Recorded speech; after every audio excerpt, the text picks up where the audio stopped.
ലോക്സഭാ തെരഞ്ഞെടുപ്പിലെ LDF സ്ഥാനാർത്ഥികളുടെ പട്ടിക ഇന്നും നാളെയുമായി പ്രഖ്യാപിക്കും. ഇന്ന് ചേരുന്ന സംസ്ഥാന എക്സിക്യൂട്ടീവിനും സംസ്ഥാന കൗൺസിലിനും ശേഷം CPI സ്ഥാനാർത്ഥികളെ അറിയാം. CPIM മത്സരിക്കുന്ന 15 മണ്ഡലങ്ങളിലെ സ്ഥാനാർത്ഥികളെ നാളെ പ്രഖ്യാപിക്കും. ലോക്സഭാ തെരഞ്ഞെടുപ്പിൽ തിരുവനന്തപുരം, മാവേലിക്കര, തൃശൂർ, വയനാട് മണ്ഡലങ്ങളിലാണ് CPI മത്സരിക്കുന്നത്.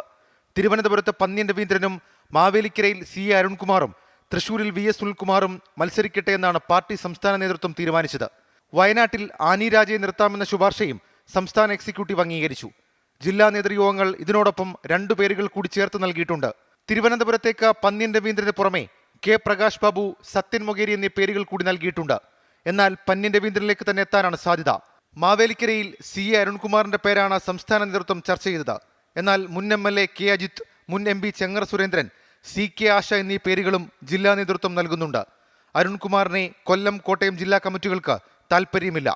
തൃശൂരിൽ VS സുനിൽകുമാർ സ്ഥാനാർത്ഥിയാകുമെന്ന് ഏറെക്കുറെ ഉറപ്പാണ്. KP രാജേന്ദ്രന്റെ പേരുകൂടി ജില്ലാ നേതൃത്വം നൽകുന്നുണ്ട്. വയനാട്ടിൽ ആനി രാജയ്ക്കൊപ്പം സത്യൻ മൊകേരി, PP സുനീർ എന്നീ പേരുകളാണ് പാർട്ടിയുടെ പരിഗണനയിലുള്ളത്. അന്തിമ തീരുമാനം ഇന്ന് ചേരുന്ന സംസ്ഥാന എക്സിക്യൂട്ടീവ് കൗൺസിൽ യോഗങ്ങളിൽ ഉണ്ടാവും.